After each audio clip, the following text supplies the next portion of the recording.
Hello everybody, this is Famicom 10 and today I am going to show off 3 obscure or underrated not NES games, Famicom games. First one, Meon's Castle. Second one will be Space Harrier on the Famicom, believe it or not. And the third one shall be Lum's No Weapon Bell. And these games I shall be talking about. Enjoy! First off, we got Meon's Castle, and I quite like this game. It's quite difficult, but it is a pretty good platformer. It was one of the early Famicom games, which I think came out in 1984. So it's quite early. This is before the NES. Yet this game did get an NES release, I believe. So you guys in Europe and America can still pick this game up even without a converter and play it just fine because you've got the game. Anyways, you play as Meon and you're in this secret castle and your weapon is, are bubbles, which you hurl at enemies, which bounce around the screen, go around really, really fast, and I mean really, really fast. You can find yourself like secret items like in Castlevania where you hit the walls and you get like items or money like here.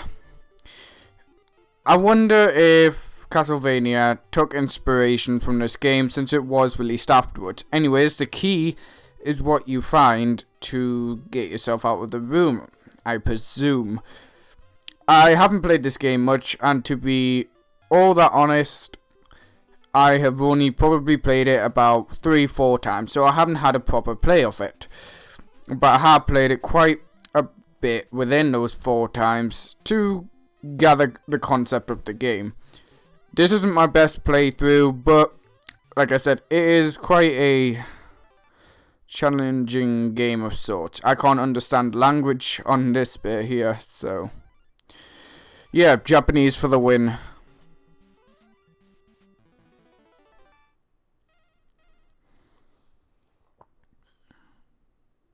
Anyways, I don't know what this room is, to be entirely honest. I think that door opens up. But, right, let's go through here. And here we got like a vertically scrolling level, which also has a bit of horizontal platforming.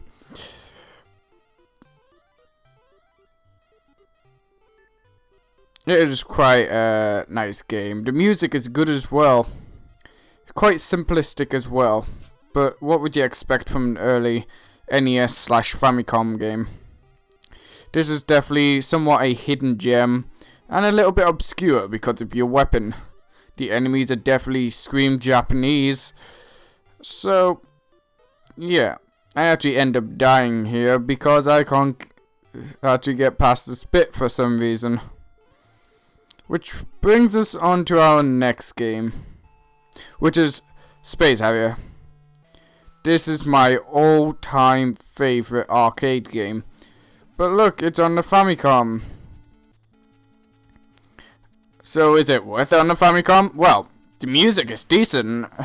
It's quite a good rendition, but it's quite like that, like very high-pitched. Which, the Game Gear version's also high-pitched. So it's not too bad. However, the enemies and the projectiles are actually twice as fast as you are. So it's very hard to avoid the enemies' projectiles as well as the enemies. And the scaling isn't that great either on the game.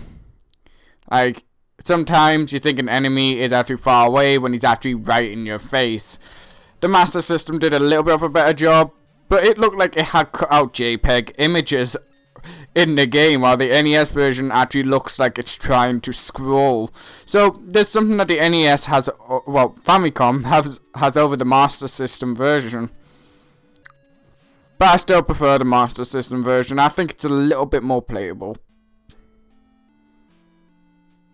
But this is still quite a decent attempt at getting it on weaker hardware, and it's amazing at what they got out of it.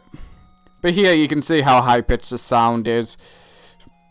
And not many people know this game came out on a Nintendo system, so this is why it's quite a hidden gem, because it is still fun to play once you master the controls. You learn to dodge before you're actually meant to dodge.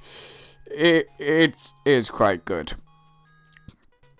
Anyways, last one is actually one of my favorite Famicom games I've got at the moment. I've got like 10 Famicom carts, including Mario. And this one's quite a good game. There is a few faults though with it. And it's based on an anime I watch. It's Urusei Yatsura. Anyways, you play as Lum, and basically you go through different stages of life to get to the point where you get married to Ataru-kun. The main problem I have with this game is the controls. They're not entirely responsive, and there's a lot of slowdown.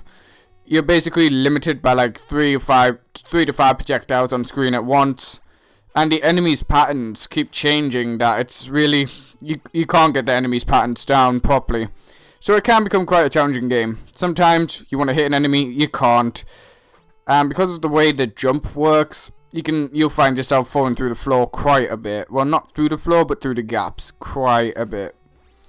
The music is a very good rendition of Lum's No Love song, so I can give them credit that they've done quite a good job here. Anyways, you have to get from the bottom to the top of the building, so it's quite a vertical horizontal platformer.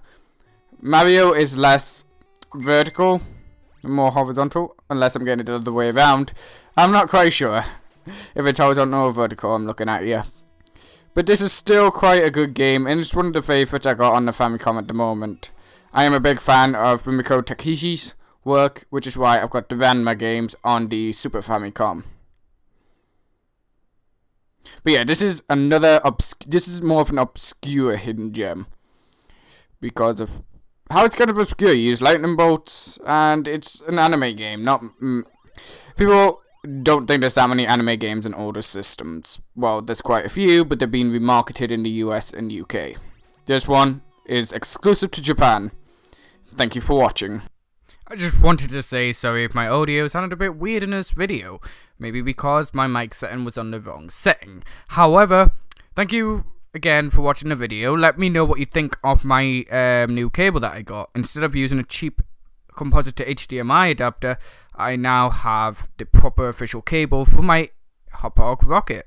So I'm able to capture games in 4:3, and it's actually quite great. Although now I can kind of edit the settings to do 4:3 because I got 4:3 footage, it is still pretty good. I will try and get Rayman 2 Let's Play up next week or this week as well, depending on if I upload 2 videos this week or just 1. And this is probably one of them, and I'm just very excited to have this tried out. My 32X is still having colour issues with recording software and recording devices, even though it works fine on my TVs. So I'm guessing Sega 32X just needs a good clean, so I'll probably do that in the near future.